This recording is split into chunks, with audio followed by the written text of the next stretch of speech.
Imagine waking up in the morning to find out that your bedroom is now located in a different country, literally, where your living room and kitchen are still in the country you fell asleep. Overnight, the border has been unofficially redrawn by occupied forces from a hostile northern neighbor.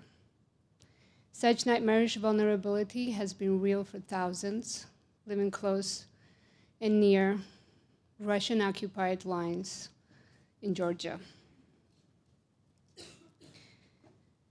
Georgia is a tiny nation of under 4 million people, and it's at the crossroads of Europe, Asia, and the Middle East.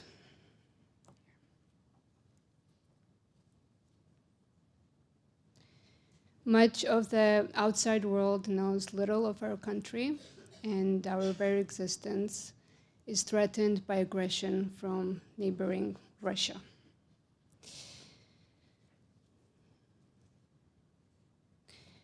In fact, 20% of Georgia is occupied by Russia. My long-term project, which I call The Shifting Borders, depicts the ongoing reality and conflict along the occupied lines of Georgia's two breakaway regions, South Ossetia and Abkhazia. South Ossetia, like Abkhazia, has been targeted by Russian aggression since the collapse of the Soviet Union. Today in South Ossetia, the Russian forces continue to push their administrative boundary to expand control and flaunt their power. Some 288,000 Georgians remain eternally displaced. As a Georgian photojournalist, I'm on a mission to defend against outsiders' attempt to erase our culture, our history, and national borders. My photographs tell the story of ordinary people's survival in the shadow of a superpower.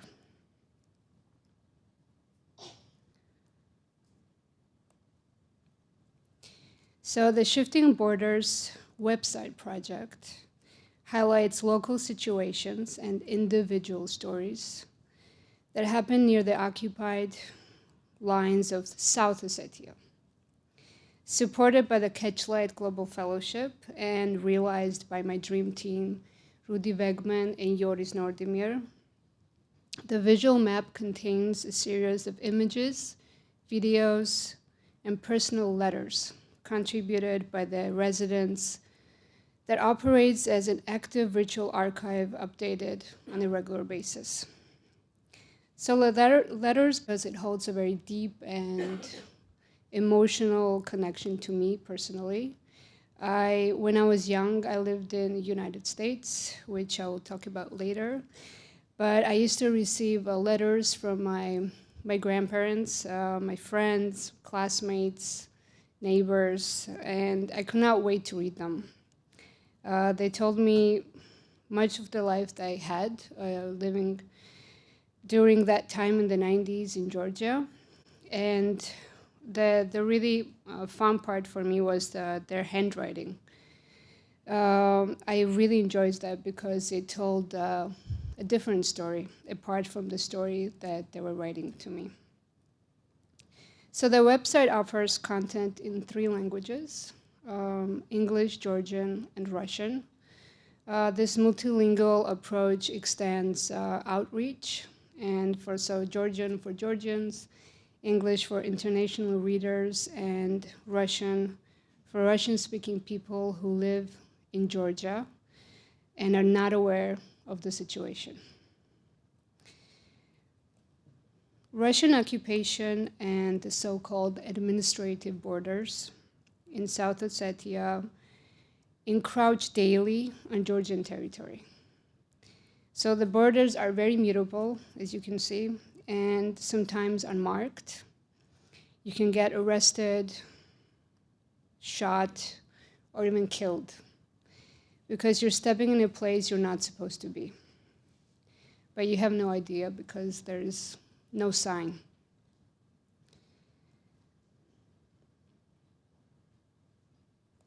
I have lived through witnessed firsthand some really heartbreaking stories, like story of Thomas Ginturi, who was shot dead near the Lomisi church in Kirbali village. So Kirbali village is one of the most dangerous areas near the occupied borderline. And the lack of physical territorial markers leads to confusion and tragedy as locals are targeted without warning because they unwittingly cross the unmarked administrative border. One journey, I documented a 14-year-old boy. His name is Dato, risking his life to visit his ailing grandmother on the Russian-occupied territory. So dodging patrols, he symbolizes for me our people's resilience. And I traveled this path with him, taking pictures all along on a journey that took us 4 hours to crawl, walk, hide, and cross the irrigation canals. When we got close to the barbed wire fence, we hid for an hour in an abandoned house nearby, observing the comings and goings of Russian-backed militants in a hut nearby. And ultimately, when the coast was clear, I said goodbye to Dato, and realizing that the solo homeward journey I had to take demanded extreme care. I could not make any mistakes, or I could be detained by Russian-backed militants or Georgian border police. Neither sounded great to me. But I did not make mistakes that much. I did took one wrong path and ended up in someone's yard, but I got home safe.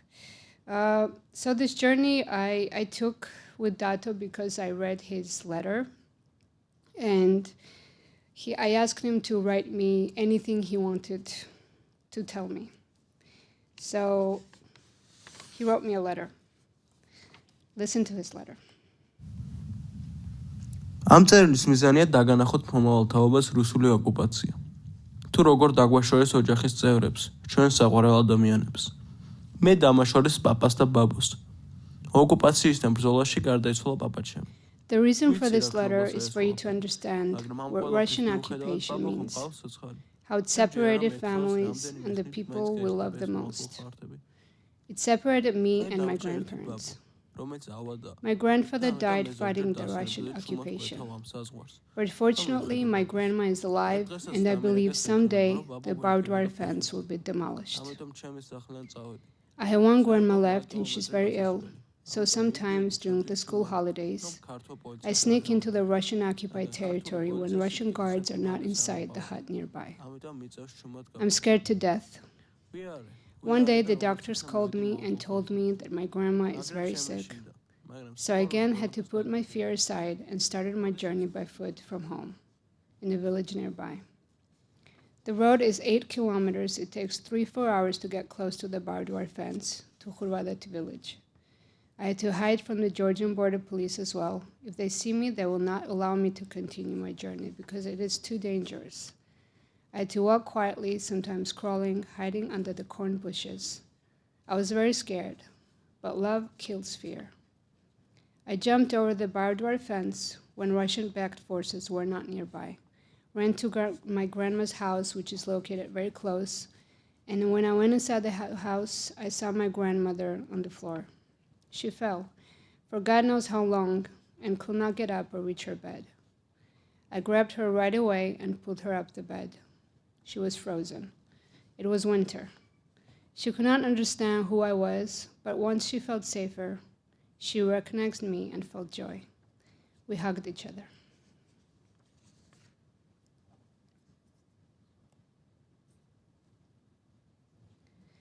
Like Dato, I was also 14 years old when I started taking pictures, and becoming a photographer was not a deliberate choice for me. It had many stages in my life before I came to realize what photography meant to me and what I was doing. I'm part of the 90s generation, so I grew up after the collapse of Soviet Union. We lacked electricity, water, and heat, so my family decided to migrate to America. But after a couple of years, despite the terrible and unpredictable future that lay ahead of us, we returned to Georgia at the end of the 90s. The reason for this, my dad asked me one day when we lived in the States to read in Georgian, and it took me really long to understand one single sentence. And I could not figure out what the letters meant. And that year, we returned to Georgia. So my parents did not want me to forget my identity and language. So they made this difficult decision to go back to Georgia. They also grew up during the Soviet regime, and my father always told me stories of my great-grandfather. He was a cinematographer, and he served 12 years exiled in Siberia prison. He was sentenced to death penalty because he was part of an anti-Soviet organization called Samani. So that was a part of growing up during the Soviet occupation. For me, it was really tough coming back to Georgia because I was thinking in English and unable to express myself in Georgian. And it was around that time that I got hold of the camera. So from that day forward, it became the way of speaking to the world around me. And later in life, I realized that photos can change consciousness in people and let them think differently about certain topics. So from that moment, I concentrated on stories in Georgia that touched on taboo topics like early marriages, the conditions faced by mine workers, stories about minorities, Chechen refugees, and how post-Soviet healthcare system, sorry, I was not pressing this, how the post-Soviet health created a pandemic of stolen babies. It's an investigative story that I'm working on now. And how the conflict with Russia led to surreal border dynamics, which I described earlier. And the story I ask you to explore and see after my talk by visiting the shiftingborders.com.